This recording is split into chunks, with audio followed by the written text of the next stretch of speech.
అందరికీ నమస్కారం అండి. తూర్పుగోదావరి జిల్లాలోని బిక్కవోలు గ్రామం ఒక సాధారణ గ్రామంలా కనిపిస్తుంది. కానీ ఈ భూమిలో ఒక అదృశ్య శక్తి ప్రవహిస్తుంది. పూర్వకాలంలో ఈ ప్రాంతం ఋషులు, మహర్షులు తపస్సులు చేసిన పవిత్ర క్షేత్రం. కానీ వారి తపస్సుకు మనసు అశాంతి, ప్రకృతి అడ్డంకులు తరచూ ఎదురయ్యేవి. అందుకని ఇక్కడ ఋషులు విఘ్నేశ్వరుడికే ఘోర తపస్సు అయితే చేశారు. ఒక రోజు భూమిలో నుంచి ఒక శిలారూపం వెలిసింది. ఆయనే అక్కడ వెలిసిన శ్రీ లక్ష్మీ గణపతి వినాయక స్వామి. బిక్కవోలు వినాయక స్వామి స్వయంభూలింగం అండి.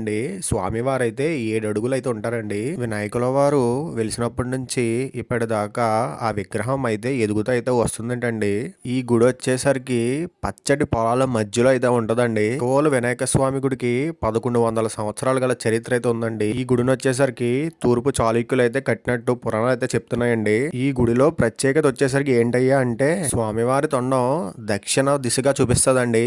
అంటే కుడివైపు అయితే తిరిగి ఉంటదండి. వినాయకుల వారి ఎడమ పాదం నుంచి అయితే ఇప్పటికీ కూడా నీరైతే ప్రవహిస్తూ ఉంటదండి. ఇక్కడ వెలిసిన వినాయక స్వామి చెవులో అయితే మీ కోరికలన్నీ కూడా చెప్పుకోవచ్చండి. ఆ సదుపాయం మనకి ఒక్క బిక్కవోల్లో మాత్రమే ఉందండి. చాలా మంది భక్తులు స్వామివారికి చెవులో చెప్పిన కోరికలు నెరవేరిన తర్వాత మొక్కుబడులు అయితే చెల్లించుకుంటారండి. బిక్కవోలు వినాయక స్వామి గుడిలో హోమాలు, పూజలు ఎల్లప్పుడూ కూడా జరుగుతూనే ఉంటాయండి. ఈ గుడి టైమింగ్స్ వచ్చేసరికి పొద్దున్న 6 గంటల నుంచి మధ్యాహ్నం 1 గంట వరకు, మళ్ళీ సాయంత్రం 4 గంటల నుంచి రాత్రి 8 గంటల వరకు ఓపెన్ అయి ఉంటదండి. ఈ బిక్కవోలు అనే గ్రామం కరెక్ట్ గా ఎక్కడుందయ్యా అంటే కాకినాడ నుంచి అయితే 30 కిలోమీటర్లు అండి.